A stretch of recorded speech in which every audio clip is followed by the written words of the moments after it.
Good morning YouTubians, it's Chemix Ghost, you can call me Alan. It's Tuesday and I don't usually do a Blu-ray hunt on a Tuesday, but because of the Queen's funeral yesterday, as a mark of respect, I didn't order any films in, or I couldn't go to any shops anyway, they were all shut. So I'm going to do it today. Big title right today is Elvis. I should be getting that one for sure, did see it in the cinema.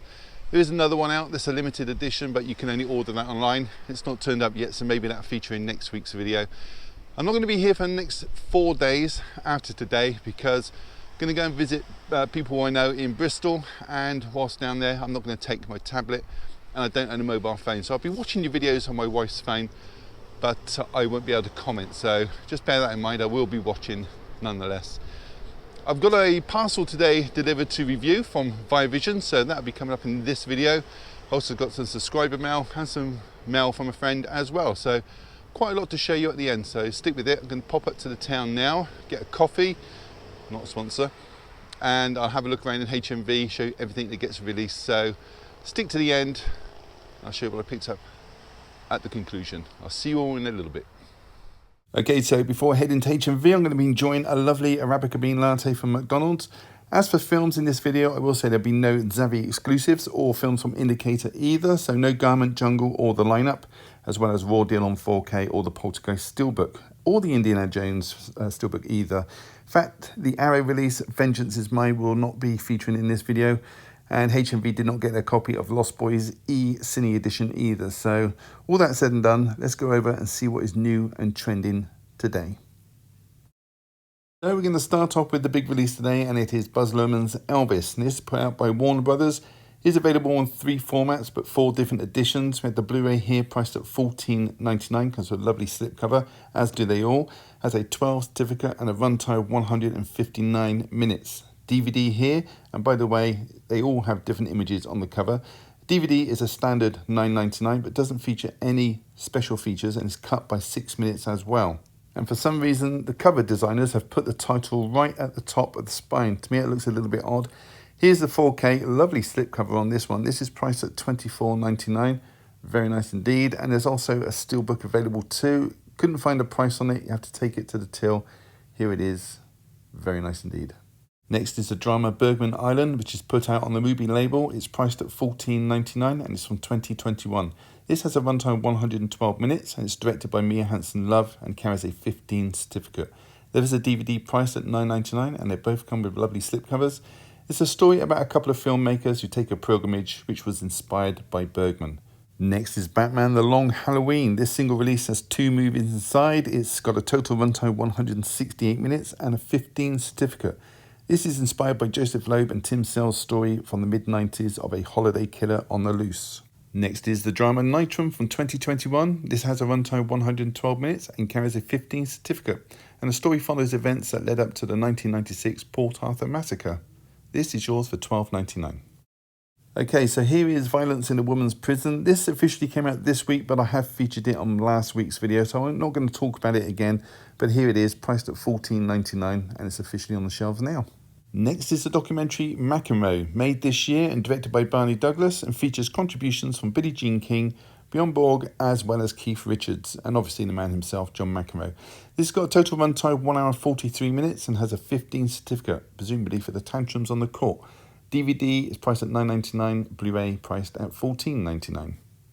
Next is the BFI release of the drama Burning an Illusion. It's from 1981, has a runtime of 101 minutes, and it's about a couple that live in a London flat and they have to deal with job losses and life's little hiccups. This has a 15 certificate and is priced at $14.99. Next is another BFI title called Kula Wamp. It's a foreign drama from 1932, set during the Great Depression, and it tells of a story of a family that are down on their luck and forced to live in a tented community. This has a PG certificate and is priced at $15.99. Okay, so we're going to head over to the 4K section now, and a couple of titles released today. The first one being Crawl. This is a horror film from 2019. It's set in Florida during a storm with big alligators on the loose. Good film, this one. With just an 88-minute runtime and a 15 certificate, this can be yours for $19.99. Comes with a lovely glossy slip as well. Next is The Lost Boys, another horror, this time from 1987. This is released by Warner Brothers and stars Kiefer Sutherland and Corey Haim. It's directed by Joel Schumacher and it's yours for $19.99. Comes with a lovely glossy slipcover. Next is the brilliant Poltergeist from 1982, directed by Tobe Hooper and starring Joe Beth Williams, Craig T. Nelson and the late Heather Rourke. This is such an iconic horror film which spawned sequels and a remake. It's yours for $19.99, comes with a lovely glossy slip.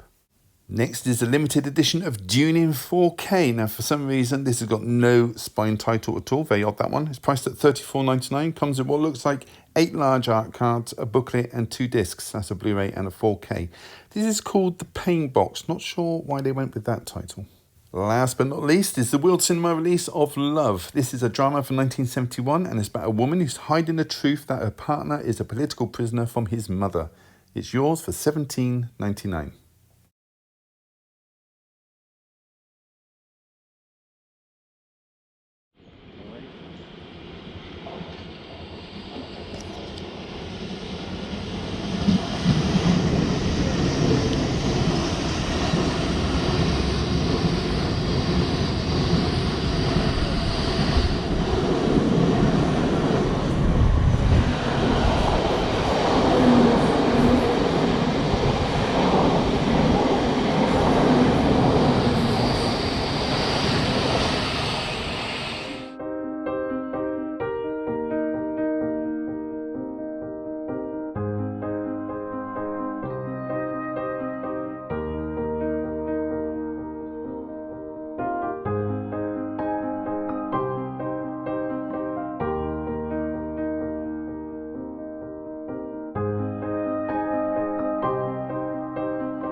Hey everybody, welcome back. Lots to get through this week. I've got a parcel from Vision to review. I've got 2 parcels from Big Paulie, and I've got some subscriber mail as well as new releases. So I'm going to crack straight on with it. So I'm going to start off with this big box and this small one here. Now I know who they're from. They're from the same person, and that person is Big Paulie. Paulie kindly messaged me on Instagram saying that he was thinning out his collection, and he sent me a photograph of what he was getting rid of and told me just to take my pick and he'd cover all the expenses of postage. So I chose these in here. So I'm going to open them all up and then show you what I've got as a collective. Okay, first thing Paul sent me is the first 3 seasons of this rebooted show, Hawaii Five-0. I've seen this show the whole way through, thoroughly enjoyed it. In fact, I used to watch the show back in the 70s as well, the original one. I know it started in the 60s, but I watched it in the 70s with my dad. This one had Jack Lord in the main title role. In this one, you've got Alex McLaughlin taking over the role as Lieutenant Commander Steve McGarrett. He's his ex-Navy SEAL, starts his own task force with special operating measures. He's kind of above the law and he brings in his own team, doesn't need search warrants. He's got this military-style interrogation room and all the latest gadgets. Also stars James Caan's son, Scott Caan. He is playing the second in command, Danny, aka Dano. In addition, you've got Grace Park in this from Battlestar Galactica, although she does leave halfway through the show. We've also got Chi McBride as well as an ex-SWAT commander who provides some great one-liners, got fantastic chemistry with the rest of the cast. There are a lot of other people in it, but I will mention George Garcia and Terry O'Quinn from Lost.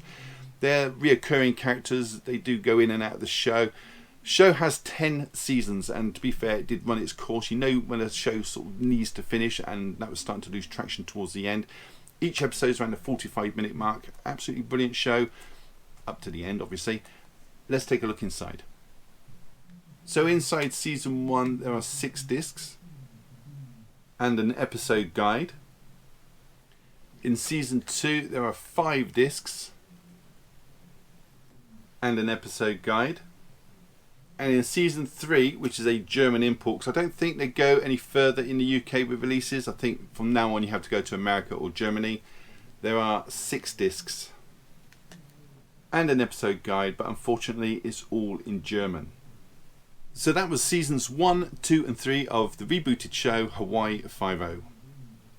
Okay, so Paul has sent me seasons 3, 4, 5 and 6 of Homeland, and that was actually more than I thought. Really do appreciate that, Paul. I picked up the first 2 seasons a few months ago from a charity shop in Brighton, and I thought I'd pick up these seasons if I saw them cheap around, so saved me a bit of money. Fantastic. It's an espionage thriller, and that's pretty much all I do know. I have seen a trailer for the show when it was going to air back in 2011. Show ran for 9 years and stars Claire Danes as a lead role as Carrie Matheson. She's a CIA operations officer. She suspects Nicholas Brody, who's played by Damian Lewis, who was a prisoner of war for 8 years, of being a terrorist. Damian only pops up in the first 3 seasons, I believe, but he does briefly show up in season 4 as well. I will point out actually that Mandy Patinkin is in this. Remember him from Criminal Minds? He plays Sam Barrison in this, and apparently he's very difficult to work with, but he's a very good actor as well. 8 seasons in total, and from what I can gather, each episode is around the 50-minute mark, so without waffling on too much, let's open these up and see what you get. Season 3 came with a slipcover and an episode guide. Same with season 4, 3 discs and an episode guide. And the 5th season comes with 3 discs and an episode guide. Starting to see a pattern. And season 6, the same, 3 discs plus an episode guide. So that was seasons 3, 4, 5 and 6 of Homeland. Thanks, Paul. When I see you next, I'll buy you an Arabica bean coffee. Okay, so the next thing to show you is subscriber mail. Now I've got no idea what's in here other than it's a TV season and it's only available as an import. I know it's from Kasim. He has sent me subscriber mail before. He's a very kind man. He messaged me in fact telling me that he's purchased this directly from eBay and that the seller was going to send it directly to me. I don't know, the kindness of subscribers always takes me by surprise. What I'll do, I'll open it up, take a look, and then maybe we'll go and do a bit of research and see what it's all about. Okay, so it is not Les Miserables, it was sandwiched between these, and it is Kingdom. Now I'm completely in the dark about this, so bear with me. I'll be back in a moment, just going to do a little bit of research so I can tell you a little bit more about this. So Kasim has sent me Kingdom Season 1, German import. It stars Frank Grillo as the main character, Alvy Kalina, who works and owns his own gym in California. He's now a retired MMA fighter, and he trains people alongside his 2 sons, Nate, played by Nick Jonas from the Jonas Brothers, and Jay, played by Jonathan Tucker, who was Major Craddock in Westworld. We've also got Alvy's girlfriend in this, Lisa, played by Kylie Sanchez, who was in the fantastic show Lost. And from what I'm reading, there is an awkward situation when there's a fighter in this that made the big time but has fallen from grace. And he ditched Alvy in his gym once he made the big time, and now he needs Alvy's help to make a comeback. Trouble is, the person in question is Ryan Wheeler, who is played by Matt Lauria, by the way, used to be engaged to Lisa. Awkward. Now there are 3 seasons to this, which aired from 2014 to 2017. 10 episodes each on seasons 1 and 3, but 20 on season 2. Let's take a look inside. So there is a slipcover to this TV show. The episodes are put onto 3 discs. And there is an episode listing. There's also this digital code which I will put up into the corner. So that was Kingdom, and it was sent by Kasim. Thank you so much. Really do appreciate it. Okay, next title to show you, which came out yesterday. Couldn't pick it up till this morning though. It is Elvis, and I did see this film at the cinema. It's in one of those wraparound screens, not IMAX but a wraparound screen. And being a Baz Luhrmann film, it got a bit trippy with the opening sequences. If you've seen it, you know what I mean. But it does settle down. Definitely worth a watch. The performance from Austin Butler as Elvis is, well, it's just amazing. I couldn't think of anybody better for the role, if I'm honest. It helps actually by the fact I'm quite unfamiliar with his acting career. I know he played Chase a few times in the show Arrow, and he was also in Tarantino's Once Upon a Time in Hollywood, but that's about it. It also stars Tom Hanks in a fat suit as Colonel Tom Parker, who's the sleazy man who held Elvis back for his own gain. I do enjoy a film that deals with actual real life people, and this is a brilliant biopic. Also stars Olivia de Jonge as Priscilla Presley, brilliant performance. Kelvin Harrison Jr. as B.B. King, and Alton Mason as Little Richard. Now, just how accurate this is to actual events, I can't say, but it's entertaining nonetheless. And the music, well, it's Elvis, so absolutely brilliant. The actual singing, it's said that Austin sang the songs of a younger Elvis, but the older Elvis was archive recordings of the King himself. The film's quite a long one, 159 minutes, but it is thoroughly entertaining and it moves along quite swiftly. Let's take a look inside. So the slipcover and the cover have exactly the same image. And there is a plain blue disc. So that is Baz Luhrmann's Elvis. Okay, so a change of hat. So on to the next title, which consists of 3 films. This turned up on Saturday morning, which I've now opened, and I've watched all of these films for this review. They're from the company Via Vision on the Imprint Label. Sent out to me to review and give my thoughts. So thank you to Owen for arranging this. Very, very much appreciated. And of course, the links will be down below to their website and Instagram page. Okay, so this is Ginger Snaps, the trilogy. All 3 movies, by the way, have different directors at the helm, so I'll talk about these individually. The first of these supernatural horrors, Ginger Snaps itself, came out in the year 2000. It's directed by John Fawcett, who was actually a reoccurring director on the TV show Man in a High Castle, and he's also the executive producer on the 2 sequels to this. Stars Emily Perkins as Bridget Fitzgerald. She's actually starring in all 3 movies. Now, we'll point out these films are between 17 and 22 years old, so if that is a spoiler to you, then my apologies. But it's going to be near on impossible to talk about them without mentioning core characters. Also stars Catherine Isabel as Ginger Fitzgerald. She's Bridget's sister, and she also features throughout the trilogy as well. And there's also Mimi Rogers as Pamela Fitzgerald, their mother. And all 3 of those girls, or women should I say, appear in the X-Files. Now, the story is set in a small town called Bailey Downs in Canada, and a lot of dogs are being mutilated in the area. 2 sisters plan to kidnap a popular girl's dog after Bridget is knocked over by her at school. On the way to their house, they see this mutilated dog, and Ginger gets attacked and dragged off into the woods, bitten by something large, but the thing that attacked her gets hit by a van and is killed.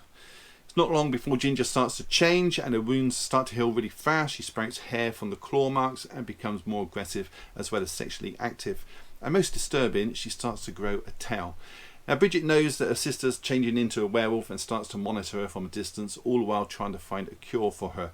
Picture on this is slightly soft in places, but excellent clarity in others, like close-up shots and locked camera work. Overall, very good picture quality. It's got a runtime of 1 hour 48 minutes.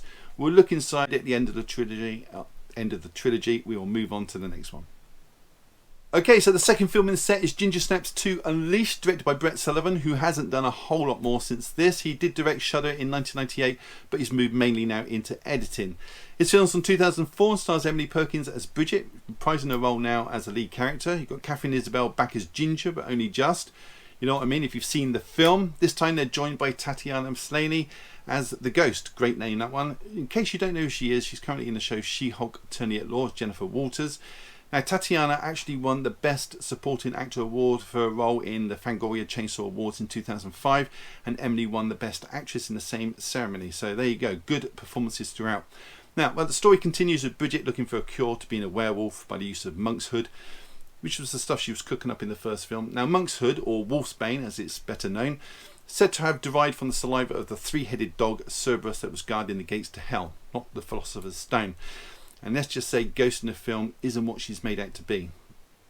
I won't say any more than that, other than there are some great kills in this, and the scenes with Ghost and her burnt grandmother in the facility are really cool. Also, all in the eyes of the grandmother. Picture quality is crystal throughout. It's got a runtime of 1 hour 34 minutes. Okay, on to the third film. Okay, so the third film sees the sisters return. This time Bridget and Ginger are alive and well in 1815. Nothing to do with time travel. These are in fact the original ancestors. Now, at the start of the film, the sisters are given a necklace each by a Native American woman and given a prophecy: kill the boy or one sister will kill the other. Well, moments later, Bridget steps on a bear trap. She gets help from a passing hunter who takes the girls to a nearby fort for safety. They're given a place to stay and sleep, but the fort does hold a secret. Now, one night whilst roaming the halls, Ginger discovers this locked room with a crying child inside, a disfigured boy, and she's bit on the shoulder, and that's when things take a turn for the worse. See, it seems the sisters are destined to be werewolves no matter what the century. I did enjoy this supernatural period horror, although not as much as the first film. I'd say it's on par with Unleashed, but I think they've taken it as far as they can go now. This was directed by Grant Harvey, who's worked mainly in television. He's worked on shows like Winona Earp, similar vein to this, Heartland, and a couple of episodes of 12 Monkeys. Picture quality on this is the best of the trilogy. Although it's mainly lit by candlelight, it is crystal clear, and given the settings as well. It's got a runtime of 1 hour 34 minutes.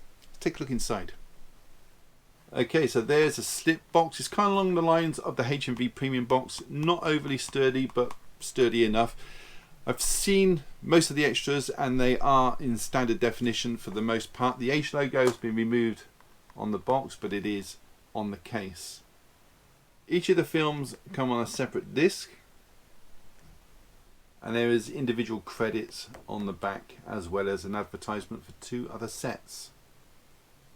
So that was the Ginger Snaps trilogy. Thank you again to Owen for sending this to me. I really do appreciate it. Hopefully further down the line you will send me more stuff to review. So that was it. Have you seen any of those or plan to pick them up or just want to leave a comment, then do so down below. I will read every single one and try to reply if I have the time. Give the video a thumbs up, really does help the channel, and subscribe if you haven't. It's all free, why wouldn't you? And on that note, all that's left to say is thank you so much for choosing my channel today and watching my video. Take care. I'll see you all in the next one. Bye.